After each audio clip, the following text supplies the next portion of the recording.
Welcome everyone to Ladder Daily Digest. We thought we'd provide a speeded up version for people that are out on the road and want to just hear the Lori Vallow sentencing. I have Randy and we're doing a test. We're shooting it over to his channel as well, which is called Momo Nomo. Momo Nomo. And what you could do, Randy, is you could get the link.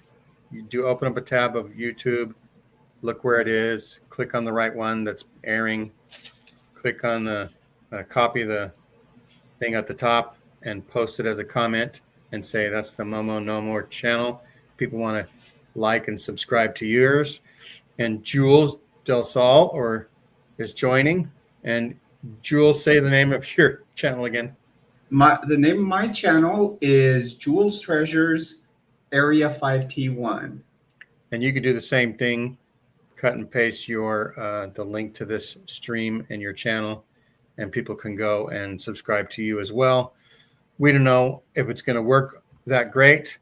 I'm going to add this to the stage. I'm going to go do some more, what do you call it? Housekeeping. Cocaine. And this is what would be an hour and 10 minutes. I've sped it up 40% faster. Hopefully it's still legibly to hear. Whatever you call that, if the audio still works okay. And we're going to see what happens. And then we're going to go to Lori's sentencing, where she crazily and wackily says she's innocent and Jesus is going to help her break out of jail soon, which will be exciting. That'll be about an hour from now when that happens. All right, so here I'm going to play this. Starts out without any audio because they're waiting for it to come do their own little housekeeping there. So it should turn on really soon. Trevor calls it cocaine. Let's see if we can hear the audio yet. Maybe I'll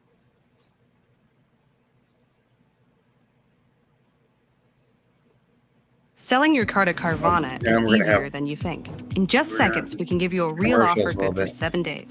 Arizona revised statutes on July 11th of 2019. As to this count, the court also finds that pursuant to your stipulation and agreement on the record following the verdict of guilt that this is a dangerous offense. The offense caused physical, emotional, or financial harm to the victim, or if the victim died as a result of conduct that you engaged in, it caused emotional or financial harm to the victim's immediate family. The offense also involved the presence of an accomplice. It is also the judgment of the court in CR 2022-001242, pursuant to a unanimous jury verdict of guilt, that you are guilty of count 1, conspiracy to commit first-degree murder. It's a class 1 felony committed in violation of Arizona revised statutes on October 2nd of 2019. As to this count, the court also finds that pursuant to the stipulation and agreement that you made on the record following the verdict of guilt, that this is a dangerous offense and the offense involved the presence of an accomplice. It's ordered entering judgment of guilt for each count in each case. Accordingly, the court will make additional findings regarding additional aggravating factors later in these proceedings. I've reviewed the pre-sentence report as well as the state's sentencing memorandum. Is the state ready to present its side? Yes, Your Honor. First, we would like to have some of the next of kin and victims speak, starting with the 2021 matter. We would like to first call a couple of people who are speaking virtually. Larry Woodcock should be on. No? All right. While we wait to get him, is Bobby Vallow on? All right. We're also saying that's not on. Susan Vallow? Have we allowed people in? Yeah, we did send. They're hopping on. Oh, all right. Colby Ryan, I think, is the only one. All right. Well, with that, Your Honor, so we'll start with the virtual. So since Colby is on right now, if we could have Colby Ryan speak first. All right. Mr. Ryan, if you want to unmute yourself.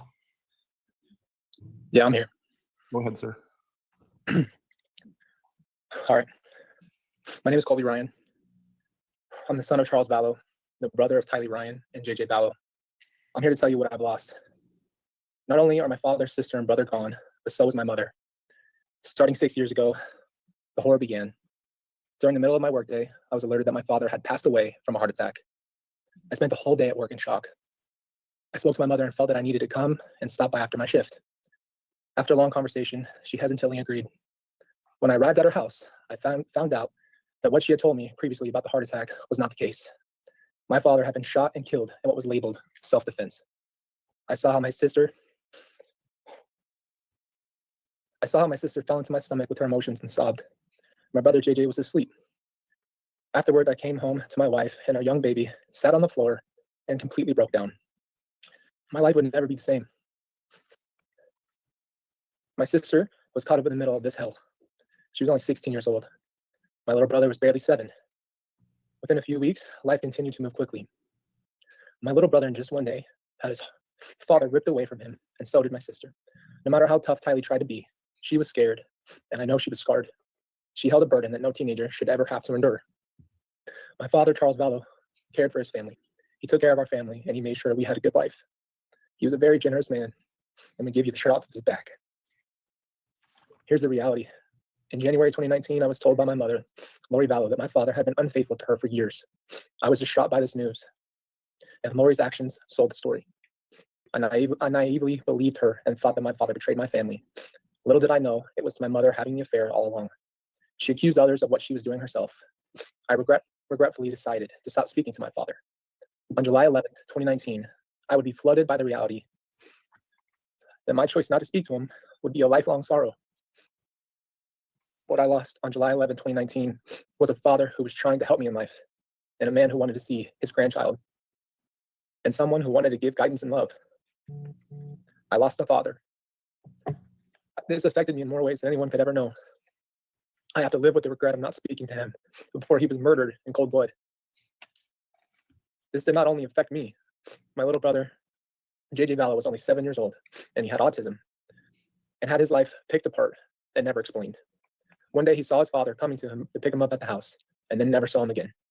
My sister Tylee carried too much responsibility and was put in positions no child should ever have to be in. Part of that responsibility was being told to retrieve Lori's purse inside the house, possibly witnessing her father's body. Here's the reality. Neither Tylee nor JJ had time to even process or grieve. My mother, Lori Vallow, moved them out of state, and only a couple of weeks later, little did we know that my little sister, Tylee, only had 60 days before she would meet the same fate. My little sister must have been so scared, confused, anxious, and broken, and angry, and every emotion you could think of. My little brother JJ would only have 74 days before he met the same fate.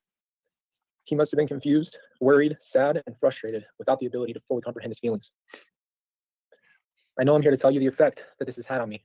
In simple terms, each one of my family members was taken from us all in one swoop. My father was gone in an instant, and later my sister and brother disappeared until they were later found in Lori Vallow's new husband's backyard. This has affected me personally.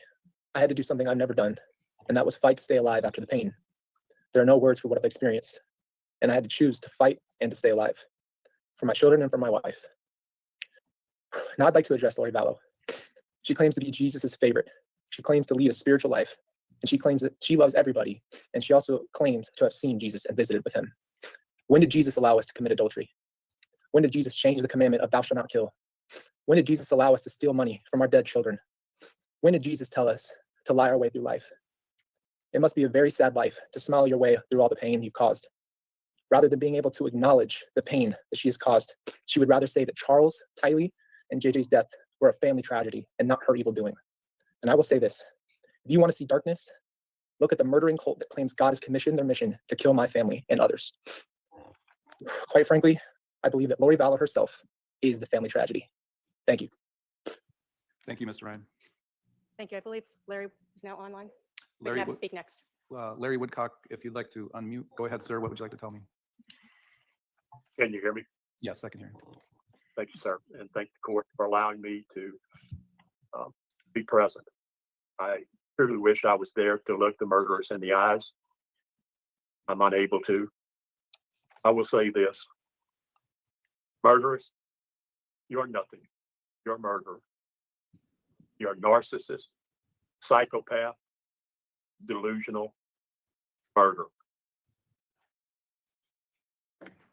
I can't tell you the harm that you have caused to our family, but I will tell you this. I know where you're going to be till you die. You're going to be in an 8x6 cell. You're going to have a steel cot. You're going to have a 12x8 desk and a stainless steel toilet. You will have 23 hours a day in there. I hope you spend the rest of your life, 23 hours a day, regretting your choices, because that's all it was. Murderous. It was your choices. You made them. You and your husband, if that's what you want to call him. For what? You murdered Charles, the best thing that was ever in your life, for your delusional, narcissistic way. I will never speak your name again, murderers. You will never get anything out of me again in your life. You are nothing. You are nothing. You killed Tylee. Did you enjoy it? Look at me, Lori. Did you enjoy it? What if one simple chew could turn constant itching into complete comfort? This is what would happen if you gave your dog a Porphy allergy and immune chew every day for 2 weeks. Within hours, you'll see it. Less frantic scratching and fewer licks. That's quercetin, nature's Benadryl, soothing their skin from within. By day 7, the hot spots fade. Oozing pores start to heal and soften. 7-year-old, autistic, unbelievably God's present to Kay and I, to Todd. Look at Todd. Turn around and look at him, Lori, because that's the last time you're ever going to hear my name out of your mouth. Look at Todd. As you said, you're sorry. You wrapped JJ's hands in tape. You wrapped his arms in tape. You covered his eyes. And you buried him in 8 inches of ground. Murderous! May God have mercy on your soul, because that's the only thing in life. And don't count on God where you're going. You're nothing, murderous. I can't stand you. I always said, from out of some place you never saw came a sound you never heard. Well, I will not say that anymore. I want you to see and hear everything that's going to happen in your life. I want you to live it 23 hours a day. I despise you. You murdered JJ. You murdered Tammy. I'll always believe you murdered Alex. You're a murderer mistress, murderer. You're worthless.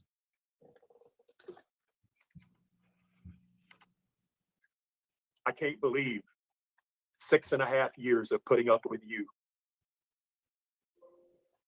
You are not worth it. The 4 murders that you're accused of are only ones that they can prove. Lori, you tried to kill me. I left your house in Hawaii. You tried to kill me going back home. But guess what? I beat you. I'm able to sit here and laugh at you and watch you go to prison. There's others you tried to kill. God bless JJ. God bless Tylee. And most of all, God bless our family. Thank you, Your Honor, for allowing me to speak my final piece to her. All right, thank you, Mr. Woodcock.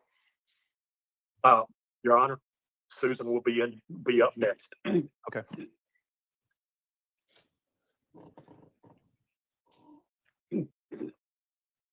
Good morning. I'm Susan, one of Charles's older sisters. I'm here to share the emotional impact of Charles's tragic sister's death for me. Charles and I had just started renewing our relationship with each other. One day in 2019 at Kay's house, Charles said to me, "Come see, sis." So I went to see what he wanted. He said, "I'm going to give you a car." And I just about passed out. I told him, I said, "I love you, Charles." And he said, "I love you too, sis." And we hugged. And these were the last words we ever spoke to each other. Needless to say, because of your selfish, deliberate, and horrifying actions, it's never happened. My brother's love, kindness, and generous nature knew no bounds. He wore his heart on his sleeve. You took all that away from us. July 12, 2019 changed my life forever. It still hurts to reflect on the day I was told my brother had been taken from the world the day before.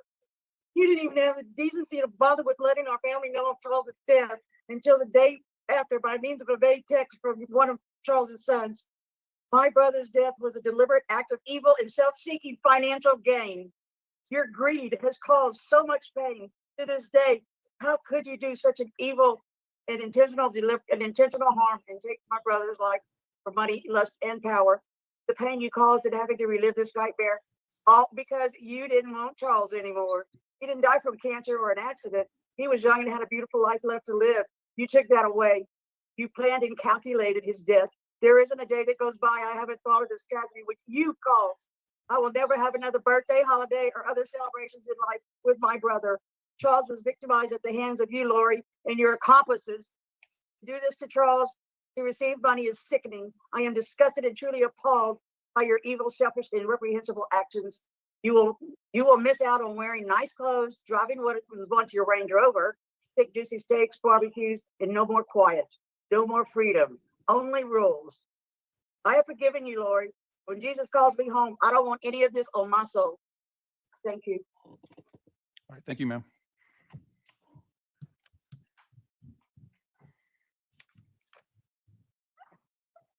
I'm not sure that Bobby's been able to get on, Your Honor, so I believe next Todd Trahan will be speaking.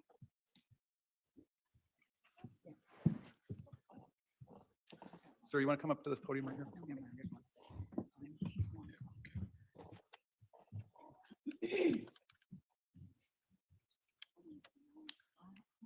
You're Todd Trahan, Yes, sir. and what would you like to tell me, sir?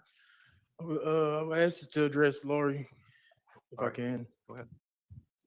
Lori, Uncle Charles was a man of God, love. He knew God because he loved everybody around him. I trusted y'all with my family, the only son I had, because I couldn't give him the life that y'all could give him. I gave him up for y'all to raise him. I deal with the regret. I've dealt with the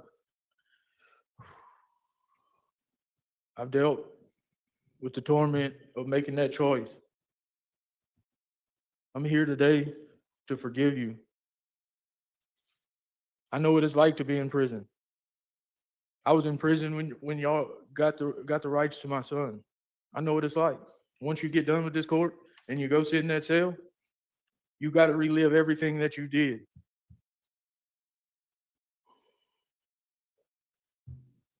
I hope for you that you understand the truth of what God did on the cross, because God died not only for me, he died for the unlovable, people that the world thinks shouldn't, they judge.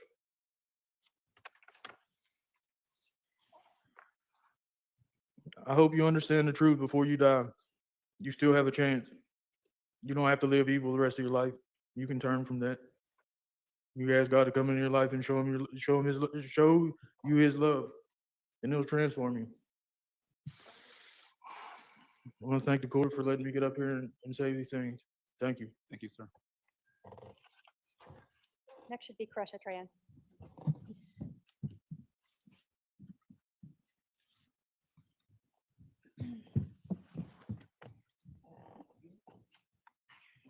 Kresha, Yes. what would you like to say? All right, let's see. My name is Kresha K. Trahan, and I stand before this court today as a voice for the shattered remains of my family, a family that has been ruthlessly decimated. Not only were lives stolen, but also our peace, our trust, and the very fabric of what a family should be. Charles, my uncle, and my mother Kay's beloved brother, was so much more than just a relative. He was a cornerstone of our family. I remember his infectious laugh, his corny jokes, his unwavering optimism, and his genuine care for everyone around him. He had a way of making everyone feel seen and valued. I gotta catch my breath. One of my fondest memories is how he was always there for my mother, his sister, Kay. Their bond was incredibly strong and they supported each other through everything. He was the kind of man who would drop anything to help someone in need. The news of his death in July 2019 shattered me, and it sent shockwaves through our entire family. It was sudden and incomprehensible. My mother, Kay Vallow Woodcock, his sister, was also devastated. The pain of losing her brother was immense, and it was a wound that has never fully healed. it's hard to see your own mother go through these kind of things because it's something you can't fix. For me, it felt like a light had gone out in the world. We relied on his steady presence and his ability to bring people together.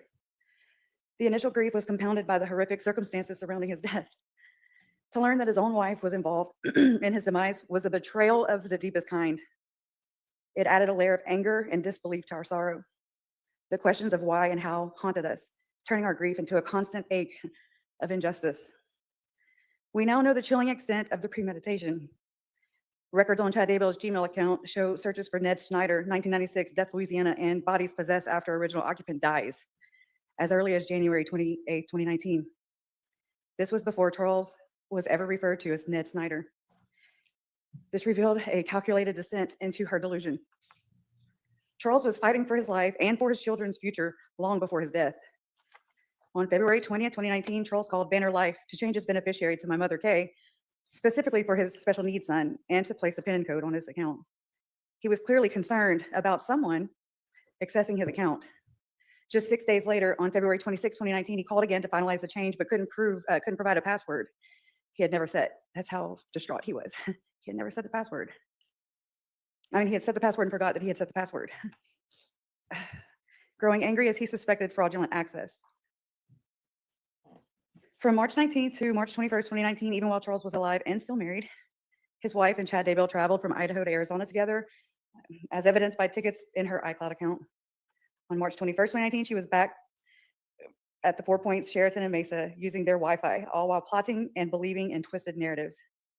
Her so-called spiritual beliefs were nothing more than a thinly veiled excuse for murder, justification for murder. The names used for Charles, Ned Schneider, Iplos, Heblos, we don't know, were born from Chad Daybell's internet searches. Zalema cellular phone records paint a disturbing picture of the generated belief system, with discussions about Chad's so-called gifts to cast out dark spirits, remove swords, and place spiritual armor. This was all a grotesque fabrication designed to justify heinous crimes. There was talk of healing quicker and reversing age, for Christ's sake. Oh, wow. While actively plotting the deaths of innocent people that trusted her. Perhaps the most heartbreaking detail is the decision Charles made to try and make his marriage work. He truly believed in reconciliation, and he really loved Lori, his wife. He took his wife back into his life, and in a text to his attorney, Taylor, he wrote, quote, "What can I say, Taylor? Love always wins," unquote. These were the words of a man clinging to hope, a hope that ultimately led him to his death. Tylee, my step-cousin, was a bright and blossoming young woman full of life and potential. Even though our family connection was through marriage, she was our family connection. I'm sorry. She was always considered one of us. I remember her vibrant energy and her protective nature towards JJ. It reminds me of how I am with my brother Todd. She had dreams of traveling the world and truly living life. She possessed a unique spirit and a kindness that radiated from her. When Tylee disappeared, the initial worry quickly turned into agonizing fear. We desperately hoped for her safe return, clinging to any shred of possibility.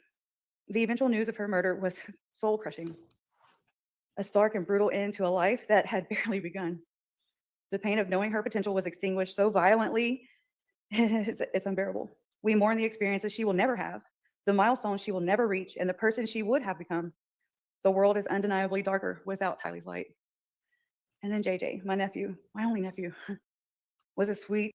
As someone with hearing loss, I know what a confusing and frustrating experience getting hearing aids can be. That's why we created Jobber Enhance. Affordable, high-quality hearing aids with all of the features you need and none of the hassle. Jobber Enhance offers Bluetooth medical-grade hearing aids delivered to your door for thousands less than you'd expect from a clinic, and remote access to an audiology team 7 days a week. Better hearing has never been this. Had drugs in his system. I remember pacing the halls of the labor and delivery floor to see what his prognosis was, and I remember praying and reaching out to friends on social media to ask them to pray too. I remember him having tubes and wires coming out of his tiny little body to help him reach stable balance. My nephew smashed my own doubts and fought so hard to come into this world. And it's no surprise to me to learn how he fought for his life to stay in this world. When his mother, his uncle, and his mother's side piece preyed on a 7-year-old autistic boy and snuffed him out. Think about that. Later burying him in a shallow grave in the backyard of her future husband's property. As an autistic child, he had unique challenges, but also unique gifts. His infectious giggle, his love for dinosaurs and planes, and his need for a routine or memories we will forever cherish. I saw a video where he would line up his plushy toys and he would play the drums for his audience. It was so cute. Okay, sorry, my mouth is so dry. I'll never, oh, wait. Or how he sang on my parents' 56-passenger bus and then was joined by his papa Larry to sing to one another. I'm also blessed to have captured this interaction on film that day. I never knew it would be played by news outlets all over the world when he and his sister Tylee had gone missing.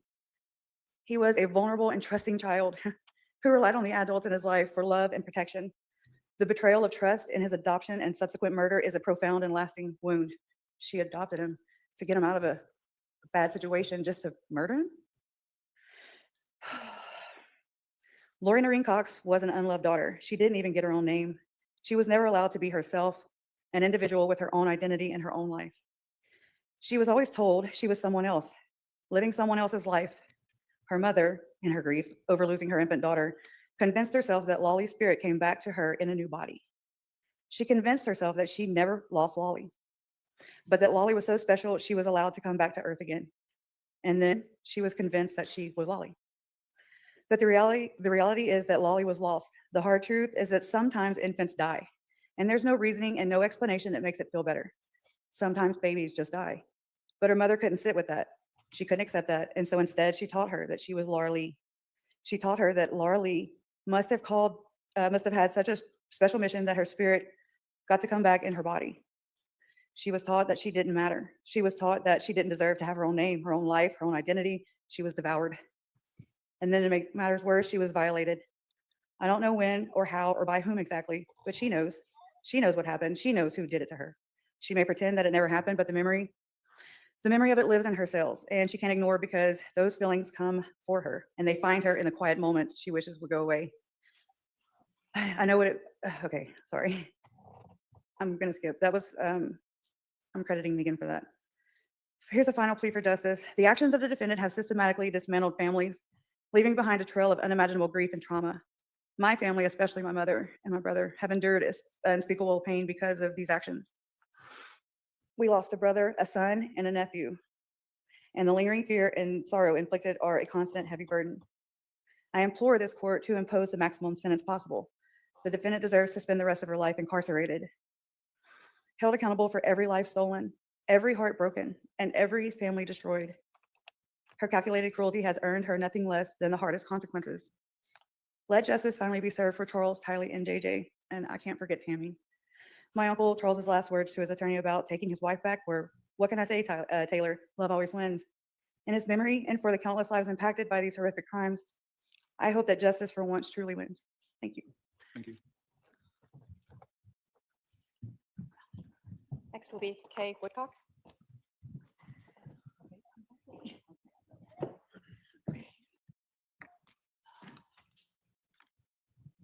Go ahead and go up to the podium. Oh, okay.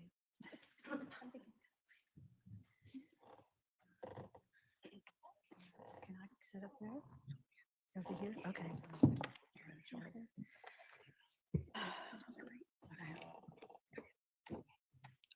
I want you to do.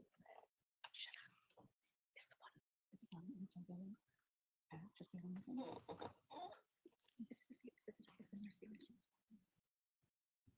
This is whose? This is yours. Okay. Okay. Anyway, it's okay. Okay. Okay. I'll need water if you think that. Your Honor, I stand before you today to honor Charles, my big brother. This courtroom is where Charles finally receives the justice he fought for and never saw in life. Thank you for allowing me to speak. Charles was more than my brother. He was the backbone of our family. He was steady, loyal, and endlessly generous. He was the kind of man who showed up for everyone without ever asking for anything in return. When you walked into the room with Charles, you felt safe, you felt valued, and that's what makes this all so unbearable, because the very person who should have cherished him the most, his own wife, betrayed him in the cruelest, most calculated way imaginable. Charles was a protector by nature, the man who would give you the shirt off his back and then ask what else he could do to help. He loved fiercely, laughed easily, and built his life around the simple but powerful values of family, faith, and hard work. It feels right that this trial comes after those for JJ, Tylee, and Tammy because he was a true Southern gentleman. I know he would have told us to take care of them first. Lori. First, let me say this. Charles is not your husband. I can't do that. Okay. Sorry. Charles is not your husband. Your disgusting co-monster, Chad, is. The Miss Texas pageant, Wheel of Fortune, Extra on Modern Family, July 31st, 2023. What do they all have in common? They're all days that failed to make you famous or idolized. Infamous? Yes, but never famous, never idolized. You spent your entire life chasing cameras, applause, and validation like oxygen, but here you are, exposed, convicted, stripped of the lies you wrapped yourself in. All your interviews, all your attempts to manipulate, triangulate, and control the narrative, even the one released just last night, have failed. The world sees what I saw in 2019 when you abandoned Charles, Colby, Tylee, and JJ to chase that grotesque shadow of a man, Chad Daybell. You call yourself a mother, a wife, a woman of God. You are none of these things. You are a liar, a fraud, and a murderer. Did you think you could charm your way out of this? Do you believe people can't see through the lies? Do you honestly think that you are smarter, holier, or more special than everyone else? You are not. You are an ordinary, plain, run-of-the-mill, middle-aged woman. You keep saying to anyone who will listen that no one understands because they weren't there. So tell me, Lori, what don't we understand? Was it you who shot Charles? Is that why you kept asking during the trial about testing your hands for gunshot residue? Was that your grotesque way of gloating? You murdered Charles. You confessed to the conspiracy. Do you think we all missed that? You took his phone and played a childish game of keep away and then tried to sell the world that this was a good reason for Alex or you to shoot him. And every single one of us sitting in this courtroom saw right through it. That day started a domino effect, except you tipped the first domino and you kept those dominoes falling until everyone was dead. Charles, Tylee, JJ, Tammy, and the wake of devastation you left for Colby, for our entire families, and for an entire community who watched your evil unfold. You asked me during the trial where I was when Charles was murdered. You asked almost every witness if they were there, or if they saw with their eyes or heard with their ears, you and Alex conspiring to murder my brother. No, we weren't, but you're right, as much as I hate to utter those words. And if you are to be believed, neither were you. How dare you desecrate the memory of Charles and your children the way you did their bodies? How dare you blame them for your crimes? We all know what happened, Lori. There is no denying it. We've sat in courtrooms, seen the evidence, seen the wreckage you caused. We have listened to the truth tellers. Nothing is taken out of context. Your land of make-believe is just transparent. The facts and the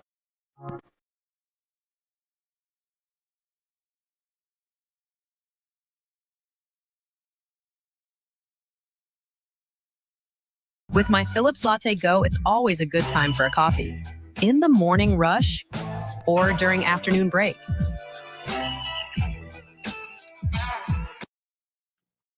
detectives, prosecutors, jurors, advocates, the men and women who had to bear witness to this horror, please stand. Chuck Considas, Eric Wheeler, Ron Ball, Ray Hermosillo. They are from Rexburg, Idaho, and they were key in bringing justice to you. Thank you, guys.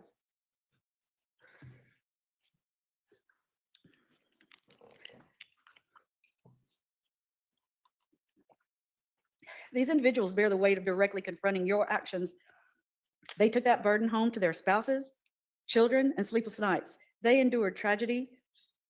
You didn't just take our loved ones. You sparked a tragedy that now affects countless families. They understand. They were there, and they worked tirelessly to bring you to justice. Chandler PD never believed your bullshit. They didn't charge you immediately because they were busy untangling your web of deception. So you can continue making claims that no one understands because we weren't there. But make no mistake, we stand perfectly. We understand premeditation. We understand conspiracy. We understand fraud, insurance policies, and false alibis. We understand how long bodies lay in the ground while you danced, vacationed, and manipulated for attention. We understand the cost, emotional, financial, spiritual, that all of us have paid to clean up the wreckage of your delusion. Therapy, lost work, trauma, panic attacks, courtrooms and funerals, ashes and empty chairs. You are so selfish, so pathologically self-centered that you can't even see the shockwaves you created in every life around you. Webster's dictionary defines tragedy as a disastrous event. What happened to my family is precisely that, a series of disastrous events, each one engineered by you. You and Chad built a religion of narcissism, two people drunk on the fantasy of being special, chosen above the law, above humanity itself. You labeled people as dark to justify murder. You wrapped evil in scripture and called it faith. You and Chad murdered your children and spouses and then hid behind a veil of lies. You are not exalted. You are not translated. You are a manipulator, a parasite, and a coward. You have no remorse.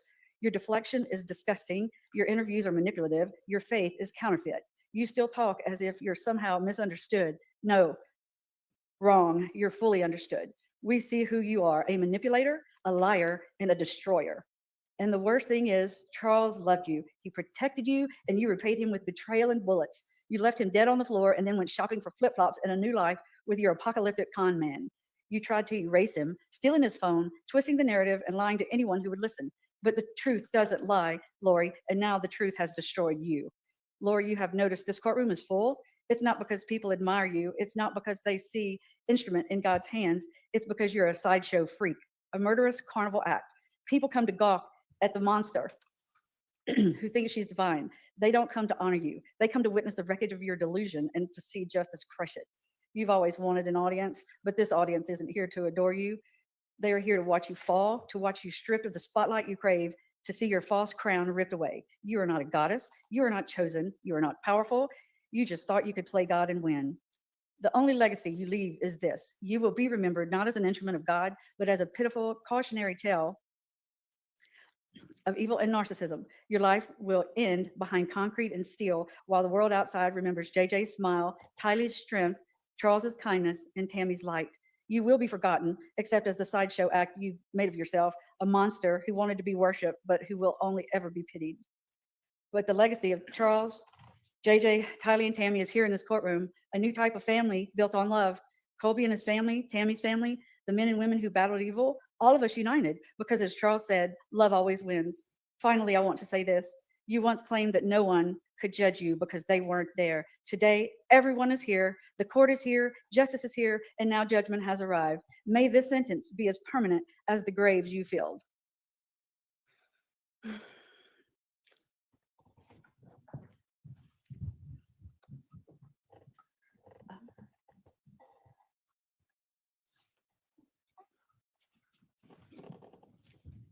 I think Kay has a letter she's reading. Okay.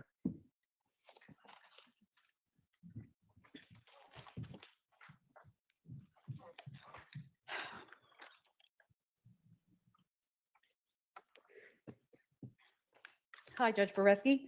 My name is JJ Vallow. I can't be here today to read this letter because I am dead. I was murdered by the defendant, Lori Daybell, or as I used to call her, Mom. See, there are a whole lot of tragedies that have happened to my family, and all of them are the result of my mom's actions. See, my daddy was the first of the dominoes to fall. The day he was murdered, everything good in my world started to crumble. Actually, that's not true. It started before then. It started when she met her co-conspirator, Chad. She abandoned me for 72 days in early 2019. My daddy, Charles, was there for every bit of it. He tried so hard to keep me on my schedule. See, I have autism, and that isn't a bad thing. It just means that I needed extra attention and routines because my brain and my body had more energy than you could ever imagine. To help you understand, it might help to tell you about myself. I went to a really cool school and special school called Lawrence Academy. It's Lawrence Institute for Education. And I loved it. I loved my teachers and my classmates. They understood me so well, and I just thrived there. I was able to go to that school because my dad worked so hard and provided me a special education because I am a special boy. I had a best four-legged friend ever, Bailey, my service dog. Bailey went everywhere with me and kept me calm and safe. I loved Bailey so much, but Lori got rid of Bailey after my dad was murdered, but before she murdered me and Tylee. See, my world crumbled without my dad. Without him to protect me, everything changed. She took me out of my school and told my teachers that my dad committed suicide. She told them on my last day of school. She told me too. I cried all day and just kept saying, my dad's not dead, my dad's not dead, with tears rolling down my face. And I missed my dad. Now I had lost Bailey, my school, And now my dad wasn't just on a business trip anymore. He was dead. Then within the next few days, it got worse. We moved. All of a sudden, I was at Colby's, my big brother's work, telling him goodbye. I couldn't go play with my cousins at Brandon's house anymore. Braxy and Bridie were taken away too. My aunts, uncles, brothers, grandparents, teachers, friends at school, my mama and papa, and Ashlyn, and everything that I knew was gone, all because my dad couldn't protect me anymore. He was my best friend. I love my dad more than I can ever explain. Lori calls the next tragedy in my family too, the next domino to fall. There was one thing I had left, was my big sister Tylee. She murdered her too. She murdered her on September 8th of 2019, just 59 days after my dad was murdered. Days after she ripped my world apart and took me away from everyone and everything that made me feel safe and secure. Then on September 23rd, 2019, she murdered me. Lori took my dad away. She took away the best man, the protector of me and Tylee. I am dead because she killed him. He never would have let her hurt me, and I know he died protecting me. He took. These are Vessies. They're waterproof. And that makes them rainproof. Yeah, but it doesn't really rain where I live. Okay, how about jump in a puddle proof? Chase after your dog proof. VOA, come back. Or hike in the mud proof. Oh, it's a nice view. Yeah, but that's just the coating, right? It's not a coating. It's Dymatex. Dymo what? It's Dymatex, a super stretchy knit that's 100% waterproof. What about snow? Yep. What about sound? You got it. No, but I'm forever 7. The impact of my father's death was my murder. And Judge, it is 13 years today that JJ's adoption was finalized, and they moved him immediately right away to Hawaii. And I hope you remember that. I trusted you!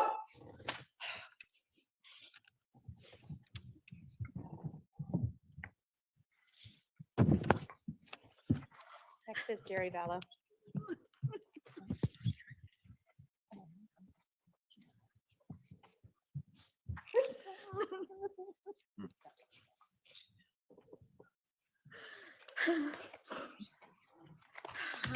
Good morning, Your Honor. Good morning. My name is Jerry Vallow. Charles was my big brother. And wasn't but a few weeks ago, I was sitting out in my garage with the door open. It was raining a little bit, listening to the fireworks in the distance. And all I could think about was everything I've lost and why. And I kept making excuses not to write a statement. But the truth is, there are no words big enough for the impact this has had. And yet here I am. I am a veteran. I served honorably for this country and everything it's supposed to stand for: freedom, independence, and justice. I knew good men that went to war. Some of them came home badly broken. Some came home and couldn't live with the weight of what they carried and ended their lives. Some didn't come home at all. Those men fought for something real, a country with laws that protect the innocent and punish the guilty. That's why I'm here to speak for Charles, my big brother, one of the innocents, because I still believe in that. And Lori shit on all of it. She doesn't deserve to breathe the air those men fought for. She doesn't deserve to sit and play victim when she is the reason we are all here. When I came home from my service overseas, Charles invited me to live with him. He offered a home and support until I adjusted to civilian life again.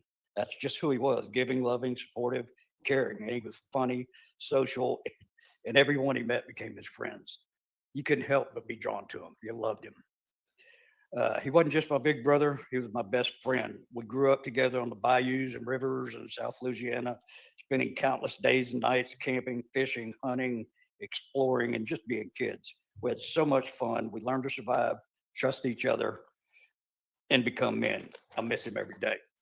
He was a devoted father, a teacher, someone who guided and loved his kids with every fiber of his being. All 5 of his children meant the world to him. And he spent his last months fighting for Tylee and JJ because he was a protector. He was a son, a father, a brother, an uncle, a good man. He didn't deserve to die. and he sure as hell didn't deserve to be vilified by the woman that killed him. I keep asking why. Why? Is it about $1 million?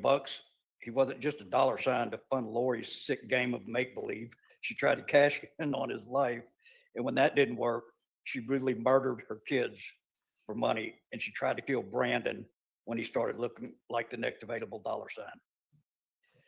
His murder impacted not only me, but my entire family. She tried to tear us apart, but she couldn't because we're pretty strong, resilient people. It didn't stop with Charles's death. JJ, Tylee, Tammy, all murdered, and Brandon almost lost his life. Innocent lives were stolen, and we all feel the deep pain and loss, and it hurts and will for years to come. Lori is responsible for all of this. This isn't a family tragedy that occurred randomly. It was a deliberate act of evil. This has never been a mission from God. She isn't an instrument in God's hands. She was sleeping with Chad Daybell behind Charles's back while planning his murder. You know what kind of instrument kills a father in cold blood, buries 2 kids in a pet cemetery, and lies through her teeth while doing it? Called a weapon.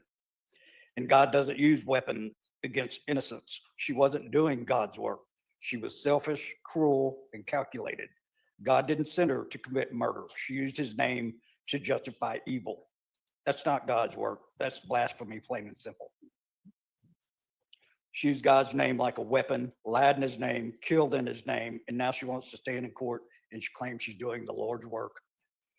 She's not some misunderstood woman. She's not some grief-stricken mother. She's not a victim of this story. She wrote her own disgusting make-believe story, and she wrote it in blood.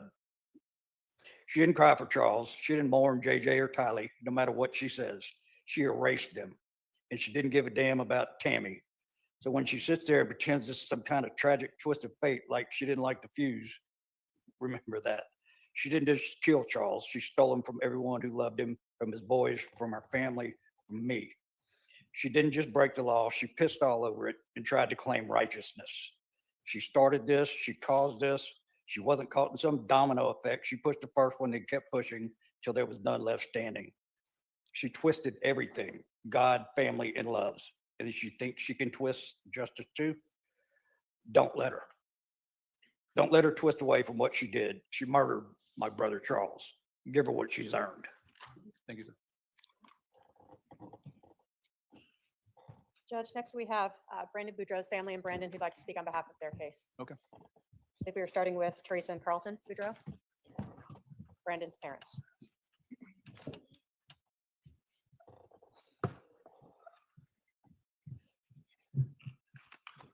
Thank you. On October 2nd, 2019, due to Lori Daybell's evil actions, our family lost a measure of innocence and security. Lori Daybell's cruel criminal behavior combined with the inhumane actions of those who conspired with her nearly killed Brandon. Had they been successful, the world would have lost a remarkable, kind, loyal man. As his parents, we would have lost a remarkable son. His children, our grandchildren, would have lost their stabilizing father. Our children, his siblings, would have lost an amazing brother who helps guide our family through his selfless example. Brandon's genuine love and kindness is evident in his interactions with his family and friends. He truly cares for those around him, and his actions speak louder than words. We thank God every day that evil didn't succeed. As a family, we have mourned with all who have been affected by Lori's inexcusable acts. Lori Daybell and her evil co-conspirators devastated so many families. Her selfishness is responsible for innocent lives lost, taken from this world without any justification whatsoever. She is the author of heartache and sadness. Today, Lori will face the consequences for her part in hurting so many innocent people. The sentence she has given can't undo the damage and pain she has inflicted upon us, but it's important that she be held accountable for her crimes.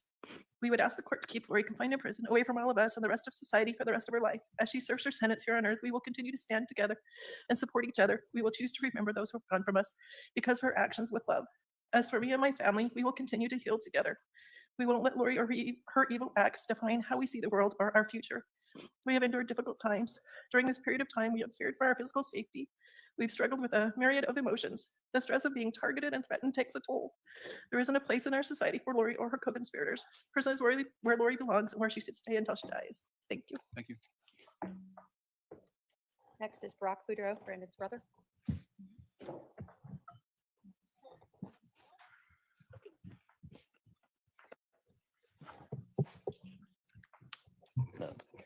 Thank you, Your Honor. First of all, I want to just say how grateful I am that Alex is a terrible shot and that we get to be here today to talk about my brother who's still living. And he's the only one that was fortunate enough to have that.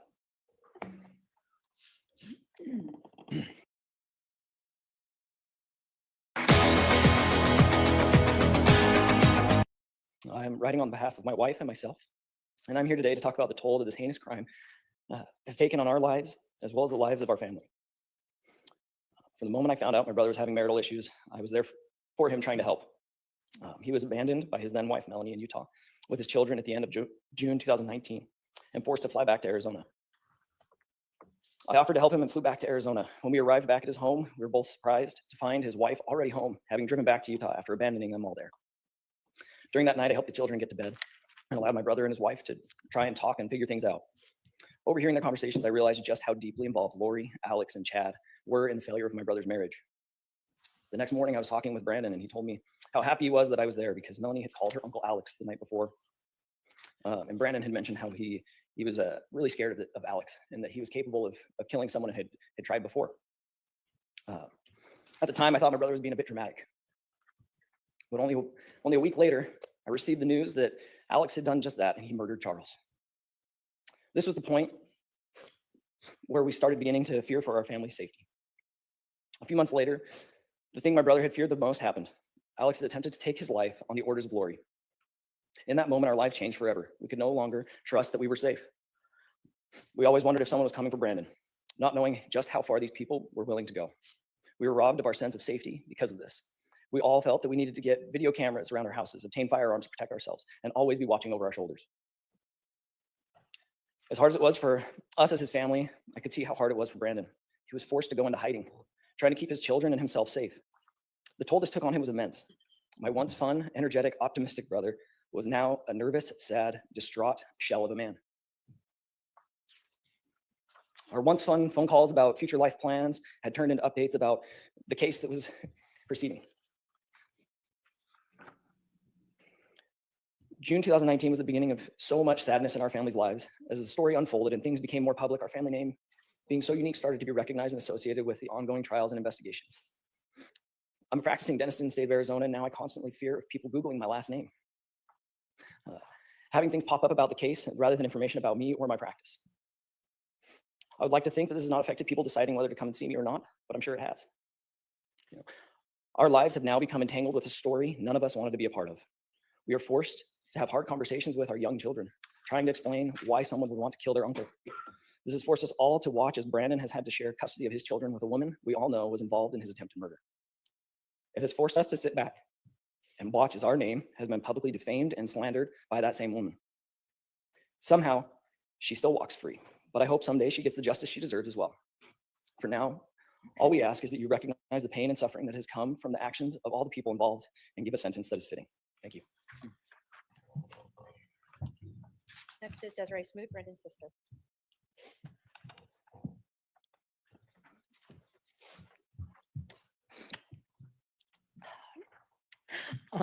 My name is Desiree Smoot, and I am one of Brandon Boudreaux's older sisters.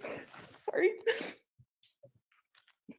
It is extremely hard for me to explain just how much my brother means to me and how much the decision of Lori Daybell and others to conspire to shoot him on October 2nd, 2019 has impacted my life and my family's life. Nothing prepares you to hear your dad tell you that someone tried to shoot and kill your brother and that they missed him by inches. The shock, anger, helplessness, and fear you feel is unimaginable. Our lives were completely changed after that day. I saw my brother in person a few days after the attempted shooting, and I will never forget that moment. I can still see him today. His face was so full of fear and shock.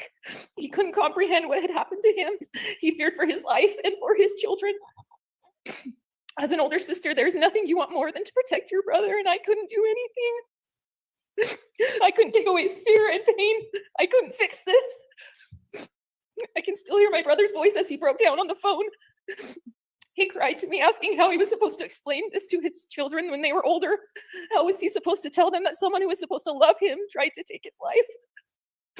The heartache in his voice broke me. I knew that this was a reality that he was going to have to face at some point. The trauma for him and his kids will never be completely over. The following months after the attempted shooting of Brandon, my husband and I lived in constant worry and fear as we tried to help support Brandon and my nieces and nephews. During this time, my husband was called by my dad and asked to rush over to their house because there were people there that we were really scared of. I remember being terrified for my brother, my nieces and nephews, my parents, and my husband. During that time, we also lived in fear that someone could possibly show up at our house. We had my brother and my nieces and nephews at our house quite often, and we had to be so vigilant in being aware of our surroundings because we didn't know if people were going to show up, people that were trying to hurt my brother. The stress and fear greatly impacted my husband and I as we tried to appear normal for our own kids and for my nieces and nephews because we didn't want them to be worried. Our work lives were impacted as we tried to balance our jobs with the stress and fear we were experiencing. I have never known fear like what we experienced for those few months after the shooting. Eventually, my brother was so scared he decided he needed to take his kids and go into hiding because he didn't feel safe. My mom, my sister, and I decided we would split up the time and each go and support Brandon and help with the kids. I took off a week of work and left my own family to try and offer a little bit of love and safety to my nieces and nephews whose lives had been completely changed because of others' choices. Brandon and I worked hard to try and keep everything normal for his kids while both of us were scared and worried. We didn't want the kids to feel our fear, but we were scared. The amount of stress this balance put on us was extremely hard. We both could feel it. I could see the stress and anxiety on my brother. He was trying so hard to support his kids while he's trying to find a way to keep them safe. Family means everything to me, and I am extremely protective of mine. I have felt so angry and helpless because I haven't been able to fix this for my brother and my beautiful nieces and nephews. My heart aches for the realities my nieces and nephews will have to face as they get older and realize what happened to their dad and how all of this impacted their lives and will continue to impact their lives. It is not fair, and I hate it. I have to talk to my own kids about the fact that someone tried to hurt their uncle, someone they love greatly. These are not things any parent wants to have to discuss with their kids. How do you explain this evil act? How do you explain to them that their cousins who they love so much will forever be impacted by this? For the past 6 years, our family has rallied together during this nightmare, and we have become stronger. We have uplifted each other and supported each other. We have prayed for someone to take accountability, to show a little bit of remorse for the pain and heartache they have caused to Brandon, his children, our family, and all the families affected. We have not gotten that. That is really hard for me to accept. I pray every day to be able to forgive people who have caused so much heartache and pain to the people I love. I am grateful for the justice Brandon found in June. I am grateful for the people who worked for that. Today, I am asking the court to take into consideration how much these acts have impacted my brother and his kids, how much it impacted all of our family and all the other families. Please help Brandon find a little peace as he strives to put his life back together and keep his family safe. Thank you. Thank you. Next is Daybell Boudreaux, Brandon's other sister.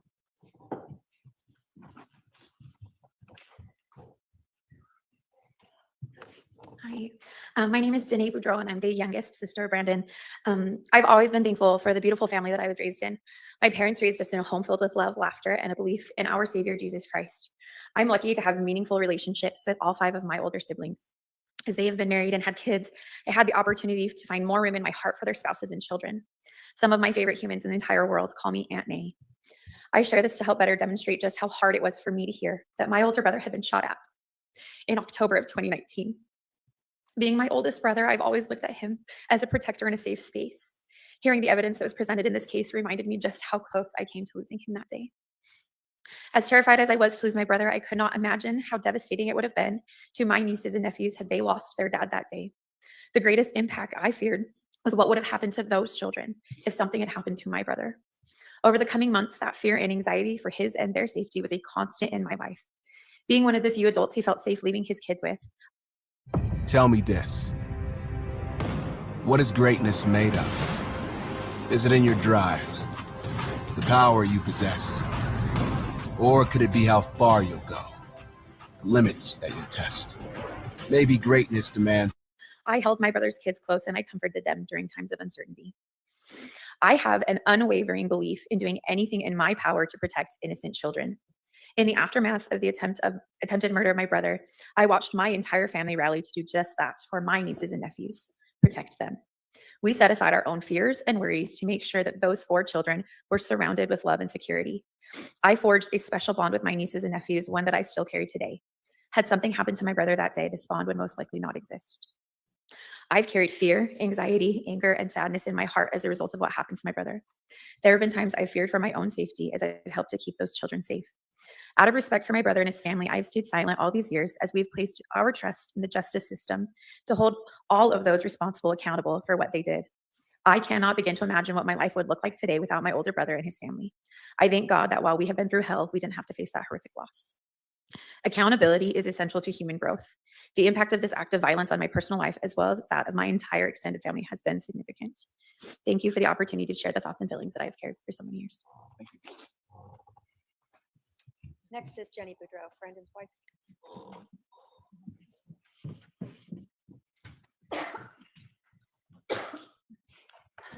My name is Jenny Boudreaux, and I am Brandon Boudreaux's wife. First and foremost, I want to thank all those that have spent countless hours in bringing justice to not only Brandon, but to Charles, JJ, Tylee, and Tammy. Today, I stand here today as a voice for the pain and lasting trauma caused by the attempted murder of my husband, Brandon Boudreaux, on October 2nd, 2019, a day that none of us will forget. That morning, Brandon was driving near his newly rented home in Gilbert, Arizona, when a bullet fired by Alex Cox under the direction and planning of Lori Vallow, Daybell, and other co-conspirators missed his head by merely inches. Just inches. One moment, one shot. A moment that should have taken his life, but didn't.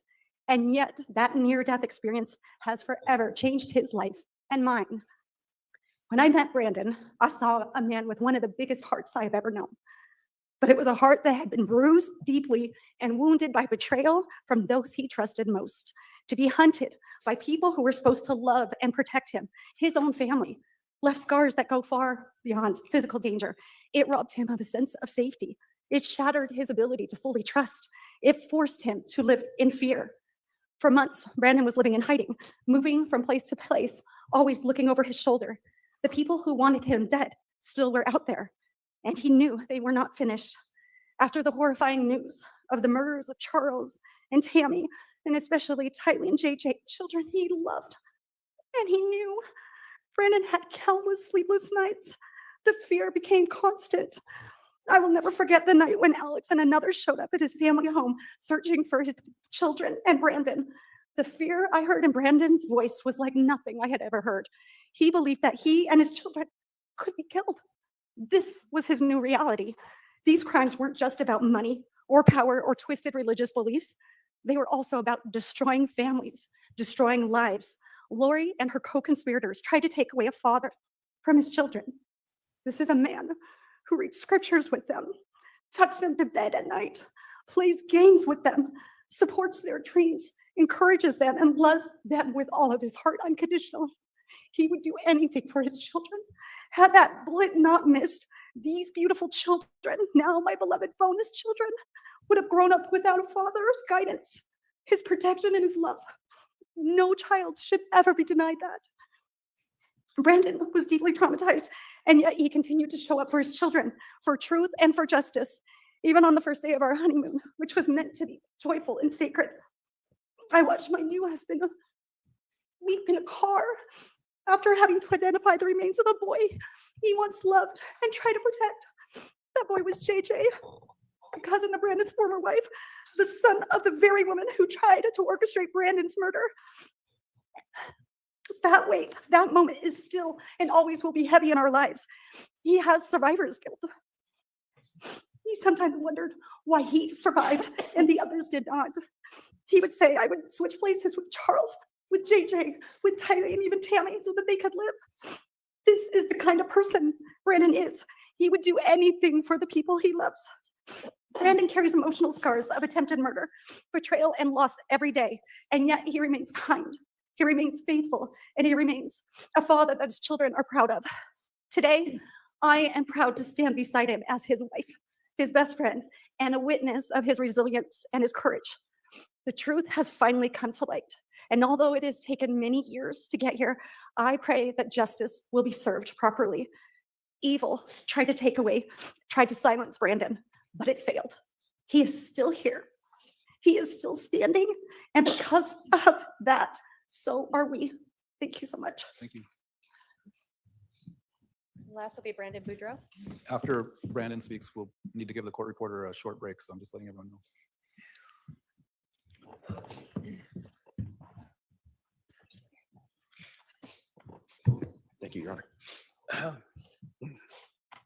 I'm going to read my sister wrote a letter. She couldn't be here.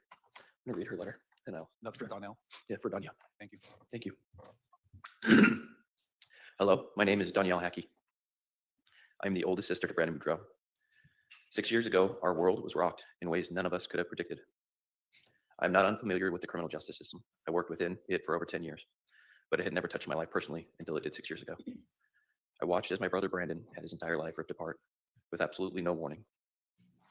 I watched him try to pick up the pieces of a life and family he had built and to try to bandage the broken hearts of his children with oh so many questions, while also navigating his own personal sorrow and heartbreak.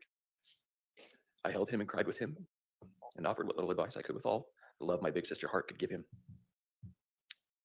Then just a few months later, while I was 7 months pregnant with my third child and returning home from a doctor visit, I had my husband sit me down on the couch and ever so gently let me know that my brother had just been shot at.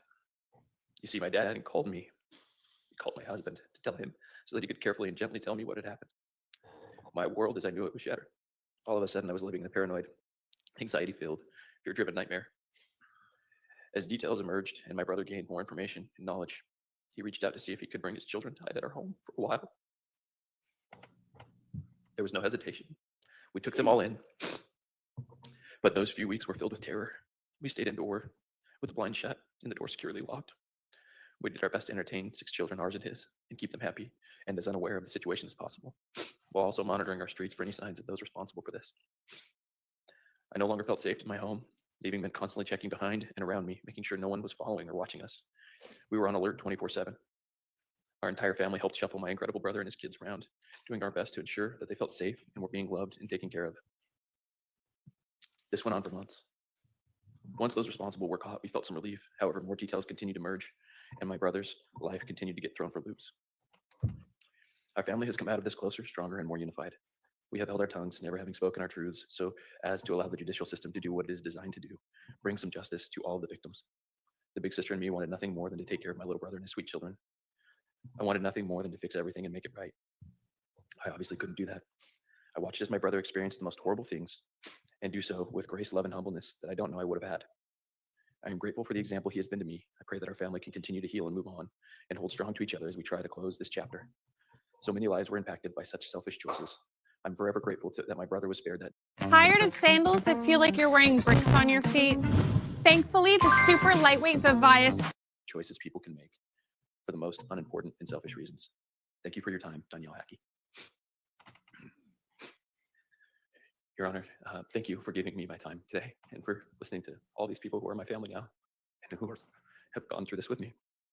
On October 2nd, Lori Daybell, someone I considered family, conspired with others to shoot at me, an act that not only endangered my life, but it threatened to destroy the sacred family unit that I cherish for my children. Had this heinous crime succeeded, my children would have been left to face a lifetime of grief, robbed of the love, stability, and spiritual guidance I provide as their father. The betrayal by someone connected to my family has left me battling overwhelming emotions over the years. I felt fear, paranoia. I lived with constant vigilance,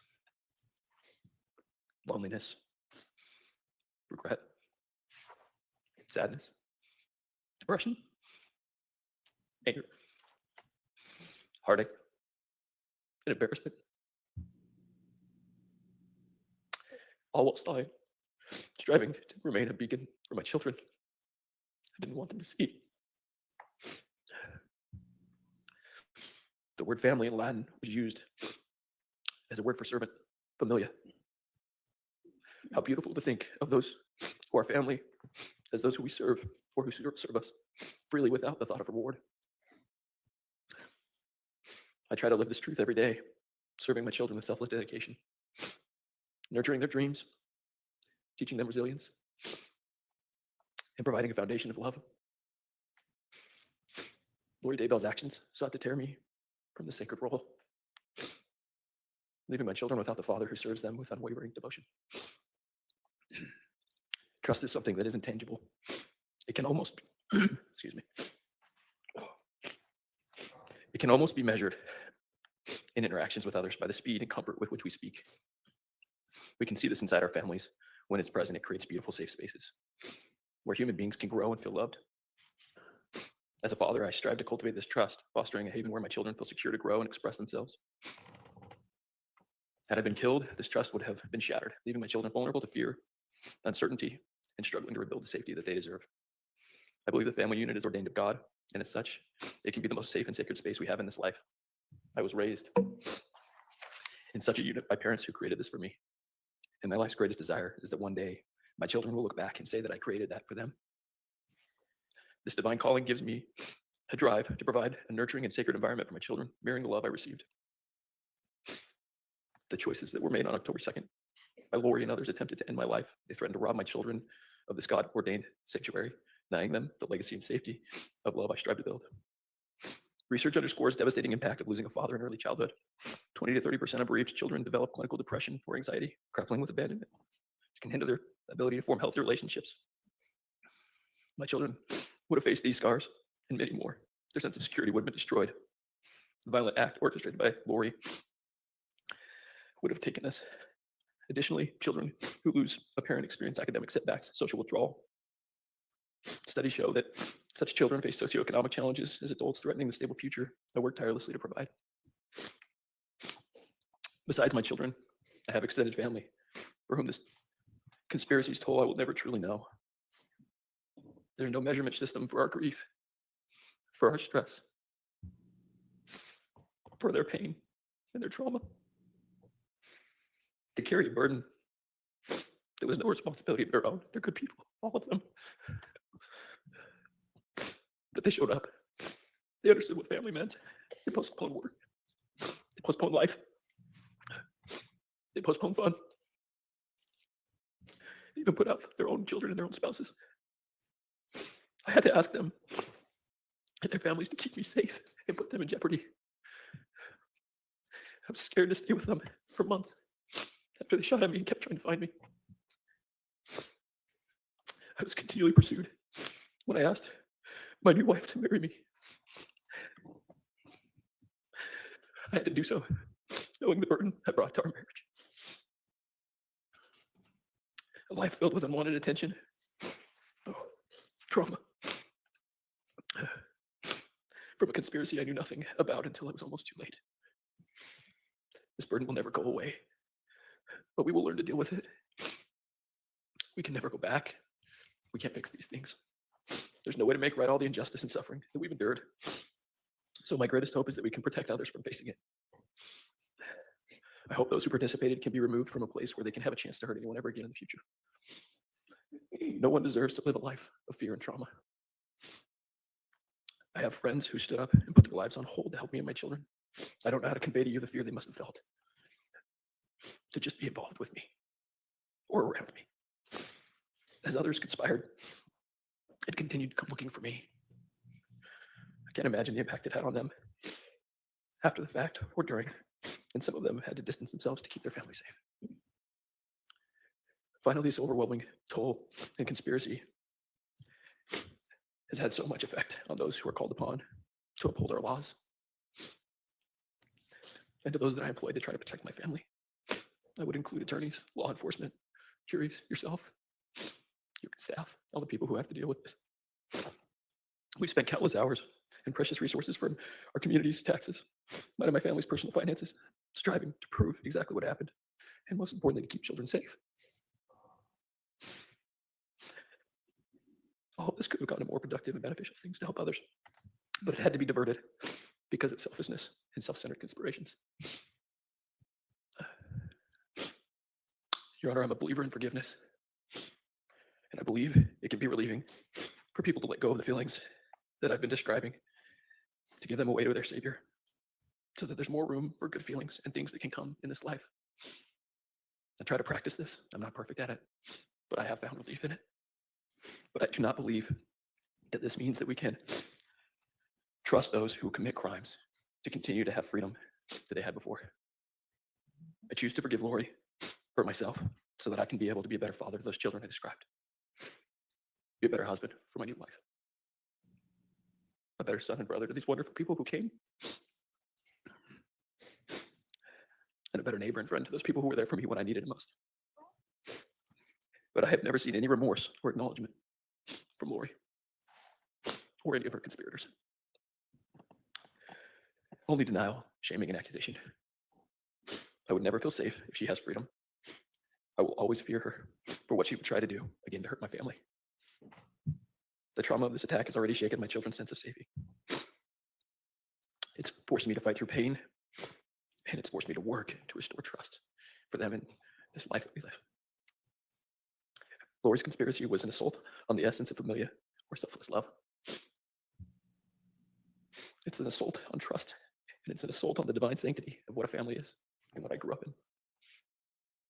I would urge you to recognize this harm, this act that was intended to inflict pain upon myself, my family, my children, who deserve to grow up in a sacred, safe space. And I would ask you to protect us.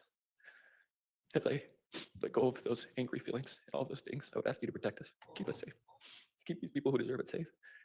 And I just ask that and thank you. Thank you.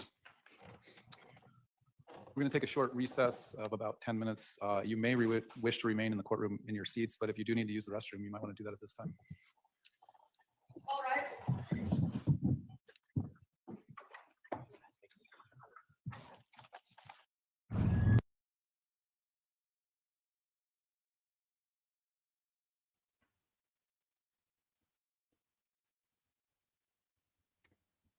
All right, they're gonna do the commercial or something. I'm trying to figure out exactly what to do. Randy, you can come back. Jules, I can add you to the stage if you're available to say anything. What'd you think so far? Oh, I think so far, they've been pretty good testimonies that make you think, of what happened. Of course, I've been watching the trial from, the first, opening statements. So, but I didn't watch it all the way through to see all the evidence, really. Right. I'm going to cut away to the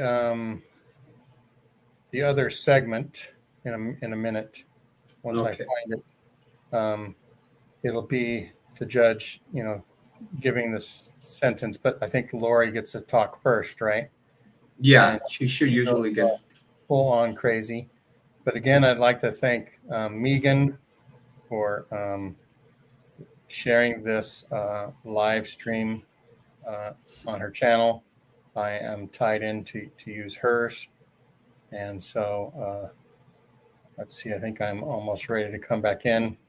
I guess Randy had to take a break. This will be, I think, another... Randy's here. Randy's here. What do you think so far, Randy? I got glimpses of Lori's face during the different testimonies. She doesn't seem like she has any remorse whatsoever, and it just made me boil with anger. I just can't imagine how an individual who was normal would feel hearing all of this. If it were me, I'd want to run out of the courtroom and end my own existence. But she seems to just take it in stride, loving the attention. And I think that's sad. That's one thing I noted too, Randy. I think I put it in the comments that she just seems so calm through all of this. Yep. Yeah, it's really sad that her delusion, she's delusional. She believes that she has seen Jesus and she's seen the other side, and she thinks that everything will come out in the wash, and that there's no such thing as death. Now, full disclosure, 10 years ago, I might have thought something similar. I might not have killed anybody for Jesus, we'll say. I might have recognized that Jesus really wouldn't want that to happen if there really was a Jesus that we kind of know. But we used to say as kids when somebody was strange, they ought to study that dude, right? That was like the milder form of some other words that are no longer we're able to use. Right. But they really need to study Lori, and figure out, I know that there are criminal mental health professionals that learn about things like that. Possibly even if, when she passes in jail, since she'll be in there for life, even study the brain, how they've done for people, that have had repeated concussions. I think that would be an interesting thing to study to see if they can compare it to others. Well, Jules, you're assuming that she has a brain. Well, true. I mean, may not be the same size. Yeah. Yeah. And so to Miss Woozy, hi, I want you to know that the Nomo Momo character who's been trying to say hello to you is yours truly, Randy C. Watts. that's right. So call off the police. Right. Not stalking you. And so yeah, so it's a situation where Lori says what does she say? It's a tragedy. It's a family disaster, whatever she says, as if she just is an unknowing participant in the horrors that are happening, when it's like she doesn't realize she's causing everyone's horror. Millions of people are in an unbelievable state of horror towards her, and she just doesn't realize it. And so Hi, Heather. Oh, yeah. Heather, here's one of my coworkers that just jumped on. Yeah, so I'm going to start up this second part as soon as assuming I get everything going again. They don't have the sound automatically, and I need to make this full screen. This is about another half hour.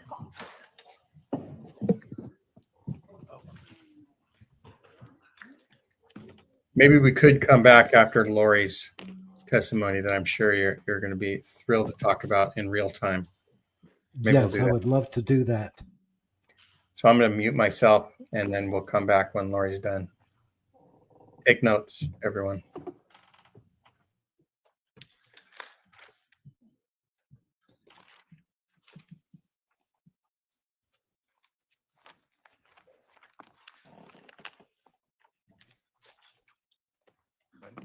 Back on the record in CR 2021-001704, CR 2022-001242. The state can continue with its presentation.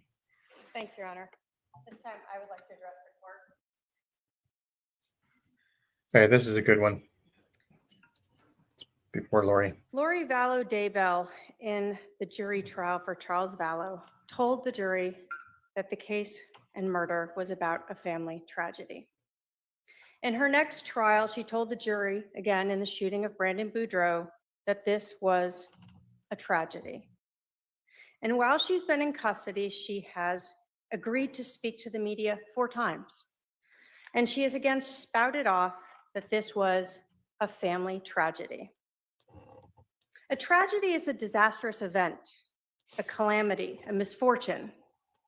Synonyms for tragedy are accident, catastrophe, disaster, misfortune, or How to prepare your dog before you leave on vacation. 1. Plan where your dog will stay. 2. Update your dog's care guide. 3. Have a meet and greet or trial day with your pet sitter. 4. Brush up on training. 5. Pack your dog's favorite things. 6. Spend extra time with your dog before you leave.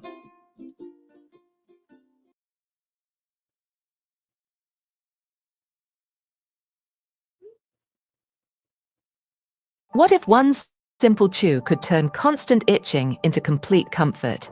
This is what would happen if you gave your dog a Porphy allergy and immune chew every day for 2 weeks. Within hours, you'll see it. Less frantic scratching. And the shooting of her nephew-in-law, Brandon Boudreaux, as a tragedy is the way she has twisted religion and fashioned it as a justification for her actions. The reality is this defendant is the same as every other murder defendant. The motives we usually see in murder cases, money, sex, are exactly what motivated this defendant for the murder of Charles and the attempted murder of Brandon. Although this defendant denies it, Her text messages and her own actions show that these were her motives. Lori Vallow Daybell's motive for helping to try to kill Brandon Boudreaux was to help Melanie, the woman who called Lori Vallow mom and called Chad Daybell dad or daddy. Just like with Charles, Lori and Chad used their twisted religion to claim that Brandon was dark, possessed, and therefore his death would be justified.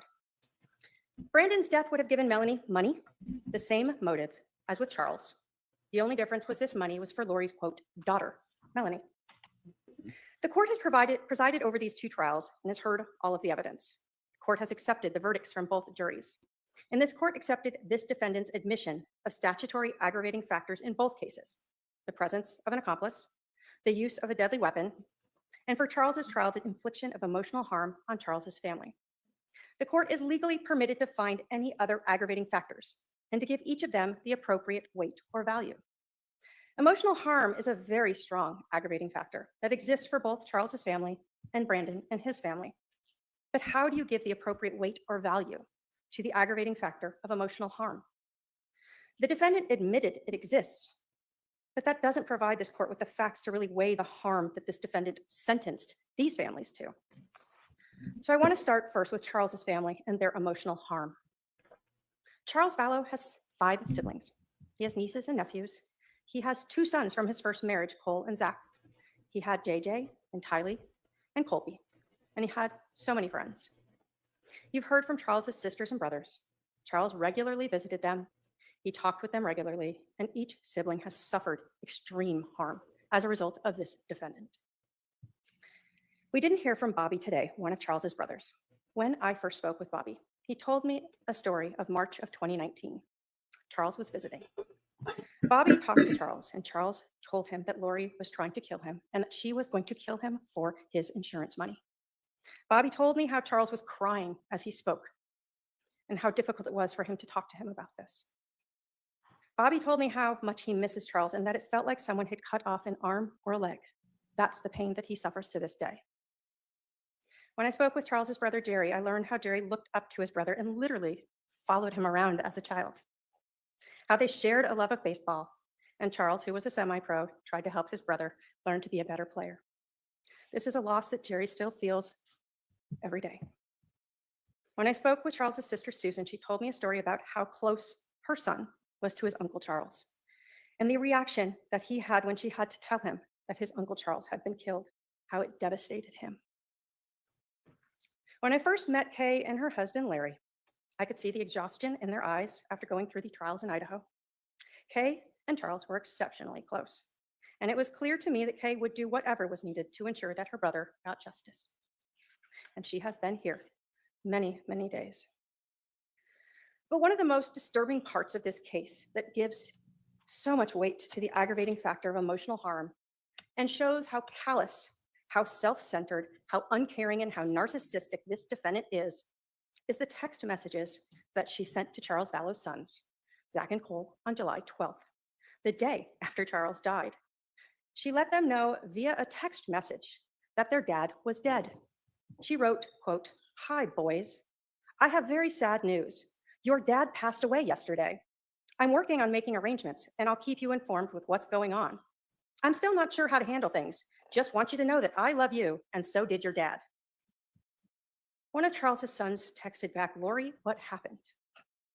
Lori Vallow knew that Alex Cox had shot and killed Charles, but instead of being honest or caring about his sons, she lied and told them, "We are still waiting on the ME report. I'll let you know more when I can."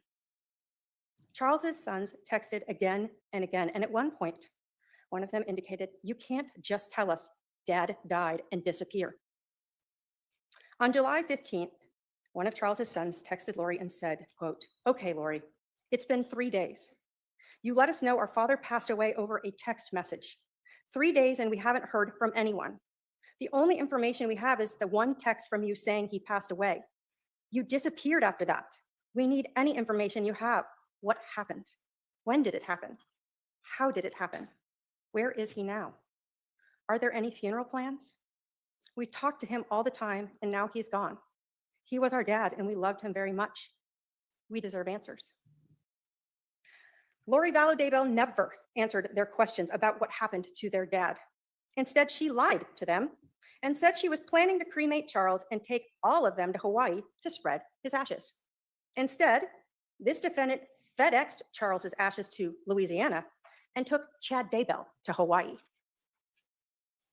This court has heard from just a handful of the people who loved and cherished Charles. There are more in the courtroom and many more who could not be here.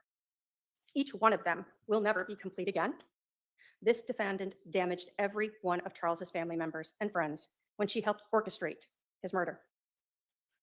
This court is in possession of lifetime injunctions for Susan Vallow, Jerry Vallow, and Kay Woodcock. The state asks that you sign those and serve them on the defendant. The state also provided to the defendant hard copies of the restitution requested by Kay Woodcock for travel, food, and housing, all the things she had to do to be here in this court. The total amount of restitution for Kay is $8,949.52. The state asks that you order that restitution. The court also heard from Brandon Boudreaux and his family. Brandon survived his attack, but he suffered for months, fearing he would be killed. Brandon left Arizona to hide from Lori Vallow, Alex Cox, and Melanie Boudreaux-Pulowski. Brandon is the person who tied this case to Charles's murder, and he alerted the police when he saw that Chad Daybell's wife had died, and he knew all of these things were connected. Imagine living in absolute fear that you could be shot and killed at any given time by people who were your family. Knowing a bullet had hit your car just a couple inches above your head.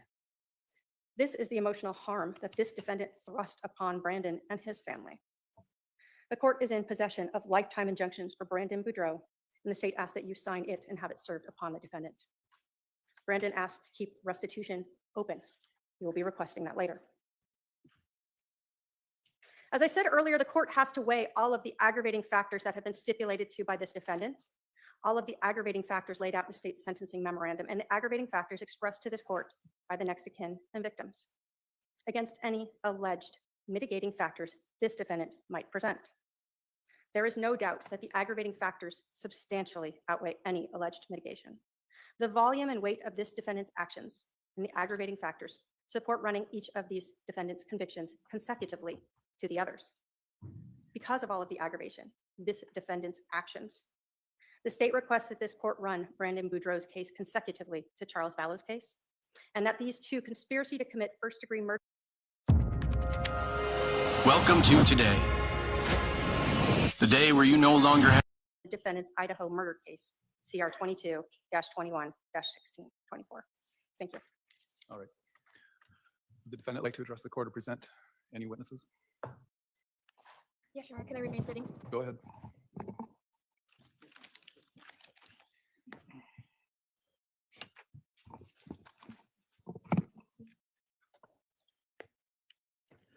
Representing myself at these two trials was a constitutional right that I exercised. I could not have done so without my team.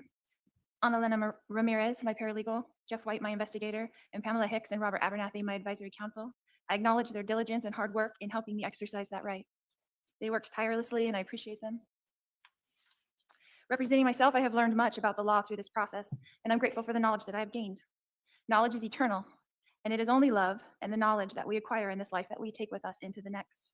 I have studied the rules of law, case law, and the like. I was amazed and enlightened as my understandings were completely changed from before I started this process.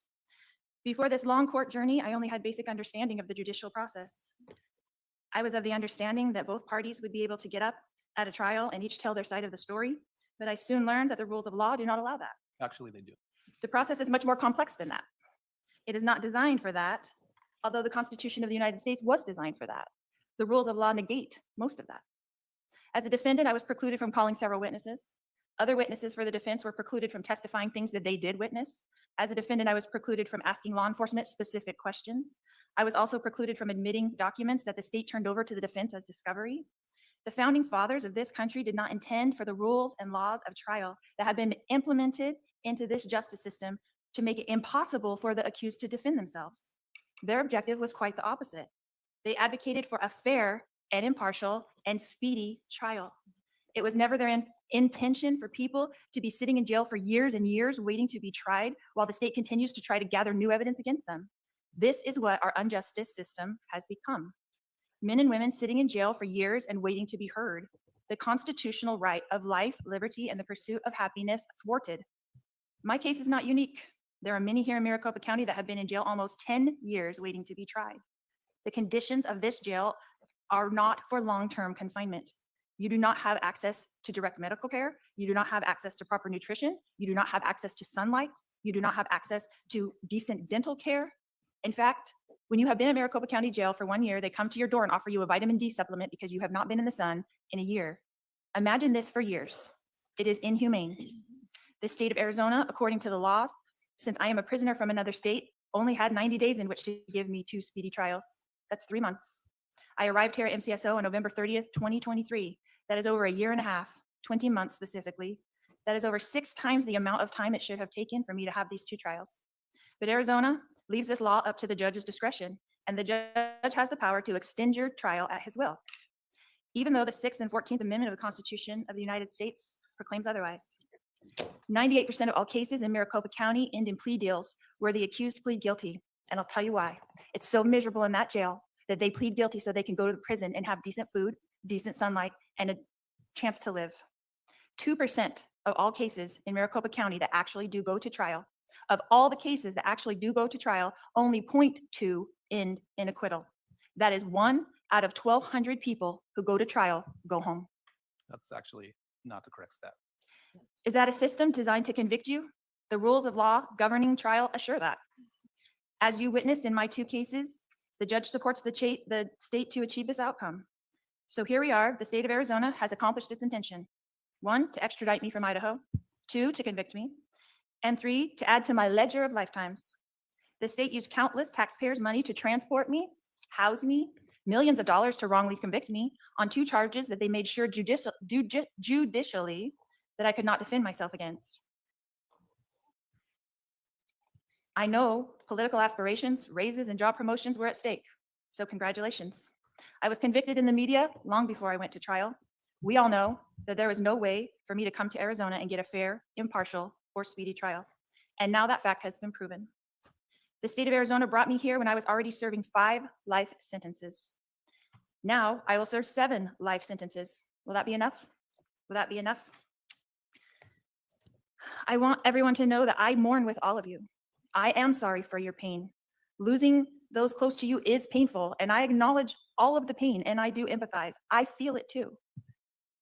If I was accountable for these crimes, I would acknowledge it, and I would let you know how sorry I was. But I have witnessed for myself what it is like to leave this mortal existence and return home when I temporarily died in the hospital giving birth to my daughter, Tylee.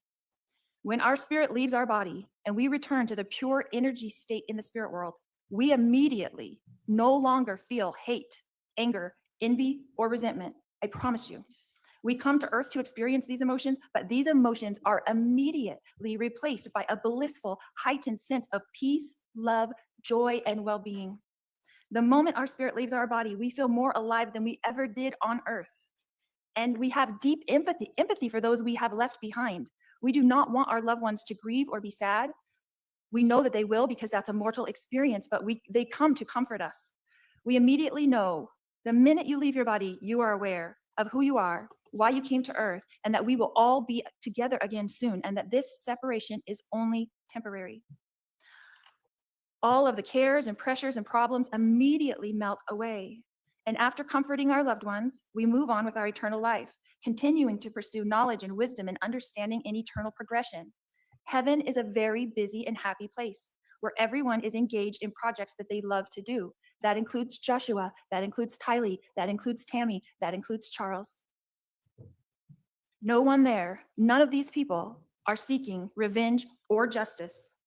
So although we miss our loved ones, and I do too, I assure you that they are busy and happy and peaceful. I have felt the kind of contentment that they feel now, and I try to duplicate that here. So whether I'm giving 5 life sentences or 7 life sentences, I will continue to try to uplift and help and strengthen those around me. It does not matter where you serve on earth as long as you do it with love. It doesn't matter if I'm given 7 lifetimes or the death penalty like my husband. What things look impossible to man are easy for Jesus. Jesus tells us in the Bible not to judge, but this whole entire justice system is just that. So I want you to watch, because God will show the world great miracles. I will continue to love everyone I come in contact with, and I will turn this battle over to God. If this is God's battle, then the math doesn't matter. 7 lifetimes or the death penalty doesn't matter. God's miracles will abound. When a soldier goes off to war, he is a soldier. When a soldier comes back from war, he is a warrior. And Jesus is in the prisons. He is turning his soldiers into warriors. For the prisoners shall go free. Sometimes victory doesn't look like victory until it's finished. Prisoners who have been told that they will never go free will be free. And I want you to expect miracles, and I want you to watch for them, because you will see.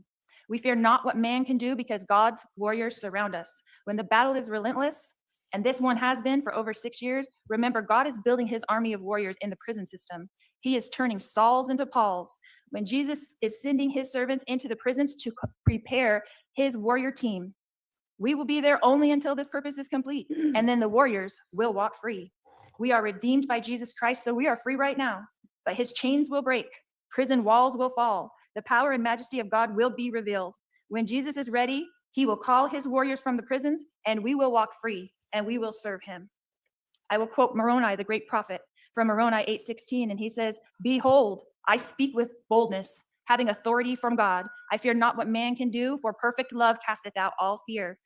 And in Ether, Moroni says, "And now, if I have no authority for these things, judge ye. For ye shall know that I have authority when ye shall see me, and we shall stand before God at the last day." Do you have anything else? Nope.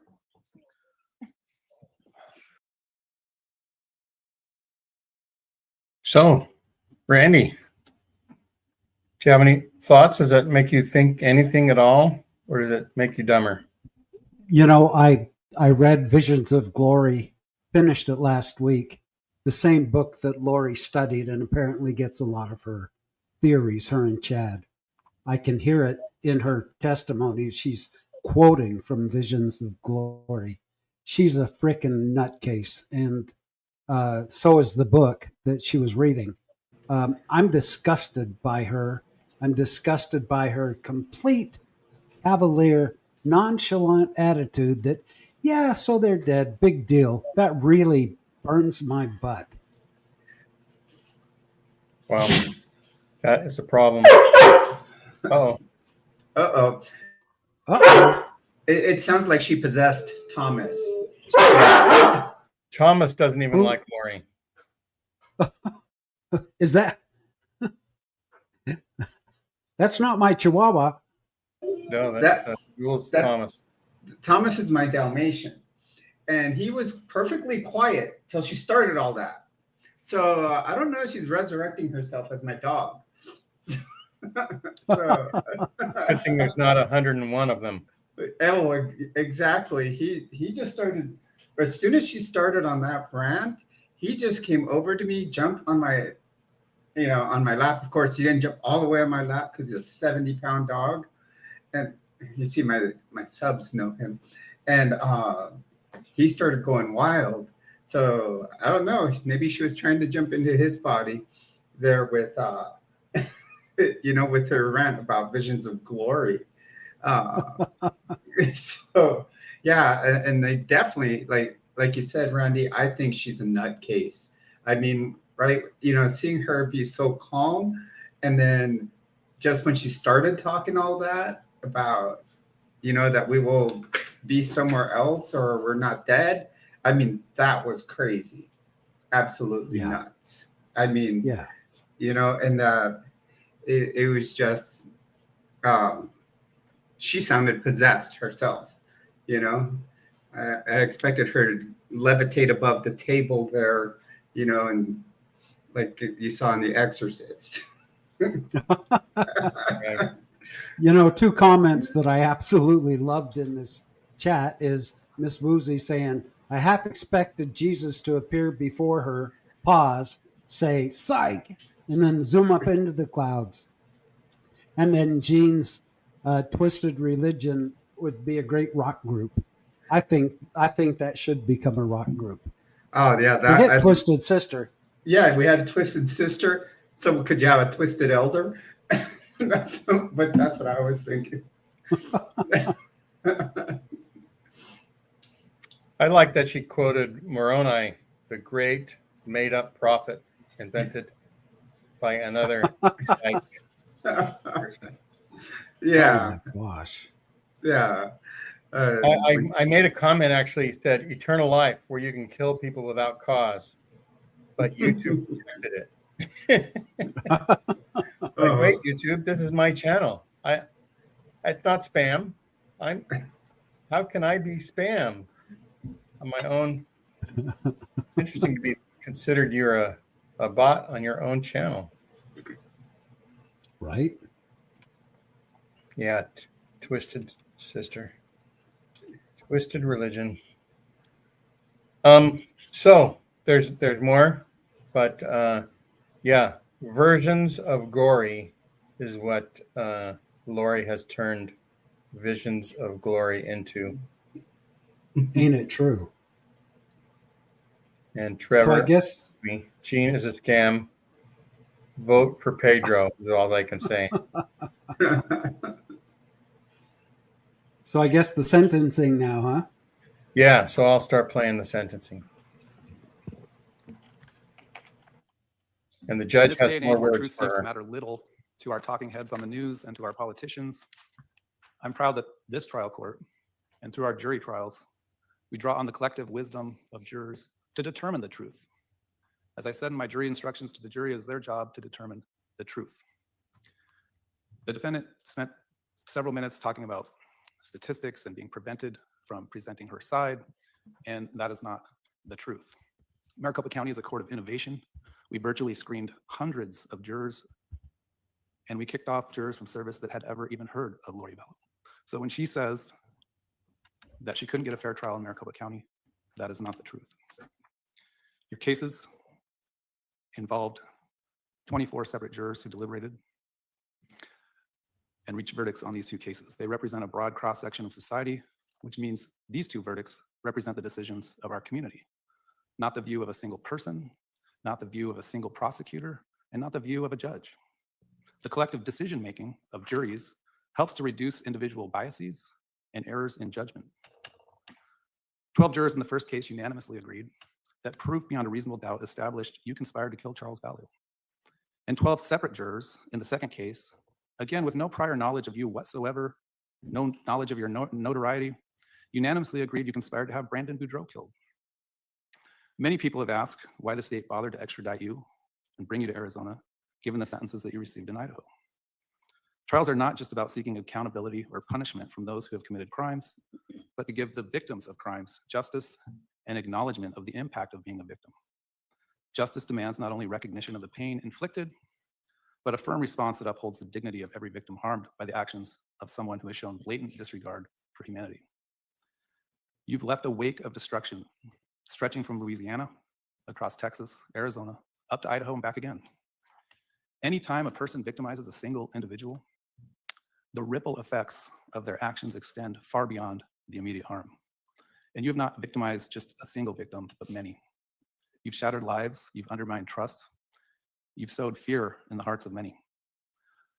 I can't imagine what Brandon and his family went through for those months, hiding, Charles's family wondering who's next, is someone coming for them? Jenny said a lot of the things I was already going to say to you, Brandon. I'll just touch on a couple of them. I had wondered during the trial whether you suffer from survivor's guilt, and she confirmed that for me today.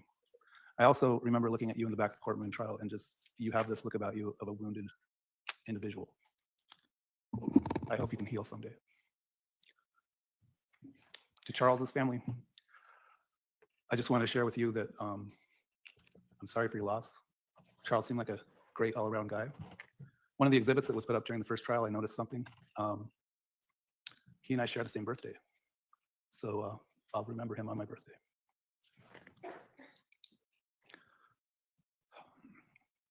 I've seen many, many cases in my career where someone faces a long prison sentence for what amounted to one split-second bad decision. You are not that person. The amount of contemplation, calculation, planning, manipulation that went into these crimes is unparalleled in my career. Your powers of manipulation are profoundly destructive, one that undermines trust, distorts truth, and can erode the very foundations of healthy relationships in society. The impact of your manipulation has been devastating, insidious, and far-reaching. and perhaps still unknown. One can't help but wonder if Alex died as a result of the extraordinary burdens that you placed upon him. No one will ever know. You preyed on the vulnerable. Every production line is powered by pros. The part we play, equipping them with the products and pro support. Others. And today I heard about Colby. You specialized in exploiting the empathy and goodwill of others, turning those virtues into tools of control and harm. I think that over time, as a result of being subjected to your manipulation, those people lost their sense of self and their ability to distinguish truth from falsehood. In the face of such profound damage, a long prison sentence is not merely a punishment. It is a necessary affirmation that our society values justice, protection, and the sanctity of human life. You just referenced a Bible verse or a verse recently about the prisoners shall go free. That is not a literal verse. That is a verse about people that accept Jesus can be in prison and they will go free when they die and go to heaven. But it will take an act of God for you to go free.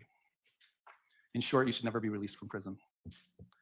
Eventually, the camera that you seek out so much, the media requests, will lessen over time and you'll fade into obscurity. The state has requested that I find additional aggravation. The court does find that in CR 2021-001704, the offense was committed in the expectation that you would receive pecuniary gain. In the CR 2022-001242 case, the court finds the emotional harm suffered by Brandon and his family to be immeasurable. The sentences on those aggravating factors alone will be justified. The state also asked to find an aggravating factor of a prior felony conviction within 10 years of this offense. However, I'm hesitant to do that just because of the way that statute reads that the offense had to be committed before the date of the offense on these two crimes, which it wasn't. So the court will decline to find that aggravating factor. However, as I said, the substantial amount of harm to the victims and the victim's family, emotional, financial, and otherwise, are immeasurable and justifies consecutive sentences. Ms. Vallow, what's your position on Ms. Woodcock's restitution request of $8,949.52? I just received it from my advisory council and I'd like to get a chance to look at it. So Of appeal.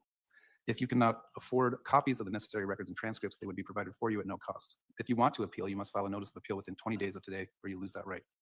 If you want to petition for post-conviction of relief, you must file a notice within 90 days from today, or within 30 days after the appellate court issues a mandate affirming the judgment and sentence in your direct appeal, whichever is later, or you would lose that right as well.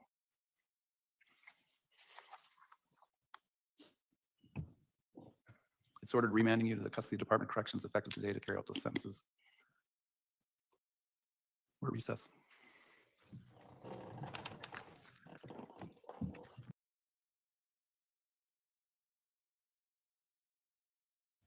All right, then, consecutive sentences. Lori's going to have dozens and dozens and dozens of years to talk it over with Jesus on how she's going to escape prison.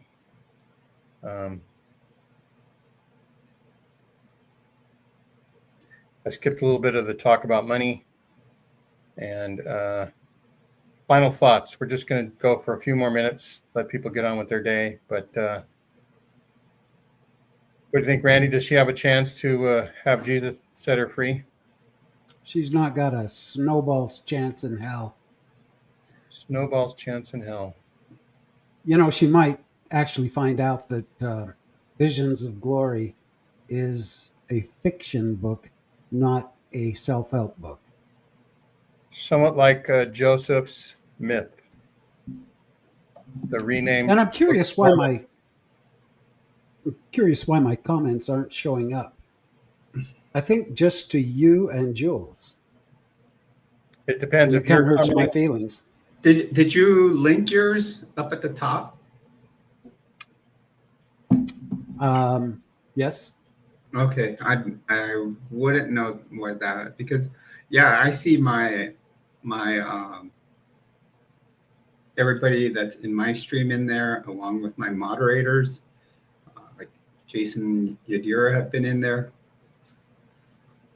So, except I'm watching on Gene's.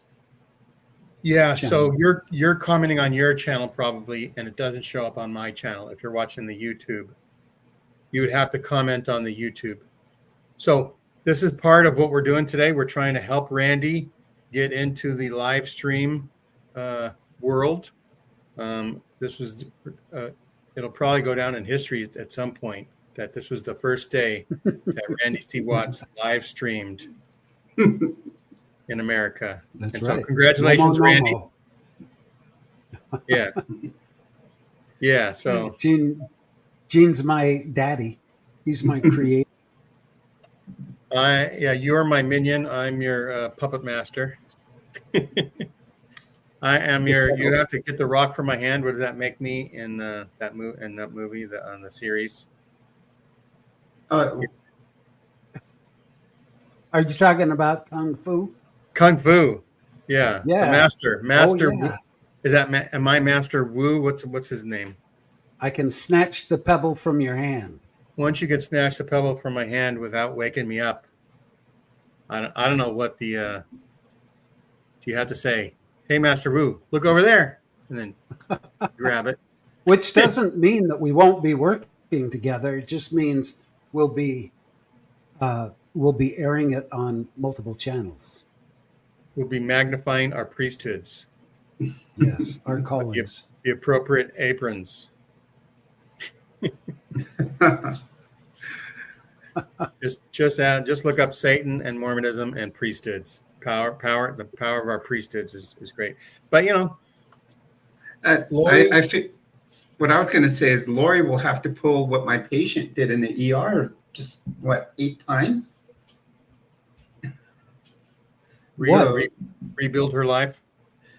Well, where the patient died and spontaneously came back. Yeah. Yeah, good for Lori. She's basically challenged Jesus, right? Yeah. You better break me out of prison, or fuck you, is what I'm gonna say. Is what she's thinking, because then, like, what the hell did I kill my family for? At some point, we hope that she comes to sensibility, right? And so this is just, it's a tragedy, and it's all Lori's making. And I hope that somebody shares this with Lori. If you know Lori, go ahead and share it with her while she still has her tablet, and she can go look at YouTube videos. So anyway, I don't know Lori. I never went on a double date where she and another person joined me. I did. Yes, and Randy did. So check out Ladder Daily Digest for our episodes with Randy. We also have other episodes that we did about the prior guilty verdict that Randy and I talked about. Megan Connor, thanks so very much for everything. We love Megan, and we want her all the best. And hopefully she'll never have to hear Lori Vallow talk again, although it's probably going to happen somewhere. I'm not going to put any more comments up. I'm going to have to say goodbye to everybody, and I'm going to end the podcast because I don't want to re-air this in my own living room in order to get artificial intelligent shorts out of it. But if I end it now. So did I miss it? What was she sentenced to? Multiple lives in prison.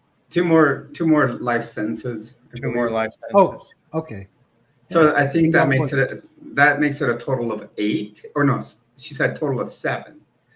So she'll be approximately 650 years old by the time she gets out. That's if she's revived after each one, because you would have to perform what, CPR 7 times on her and revive her, so right. Yeah, because that came a weird question was, if someone was serving a life sentence, they died and they brought them back by CPR, did they finish their sentence? Yep. All right, everybody, like and subscribe. If you don't know Jules has her podcast as well. Jules Area 51. 5T1, yeah. 5T1. She's been on our show before. You can look up her episode. And everybody have a great rest of 2025 as much as you can, even though Lori Vallow, Daybell, the murderess, has ruined lives. All right. Bye-bye. Bye.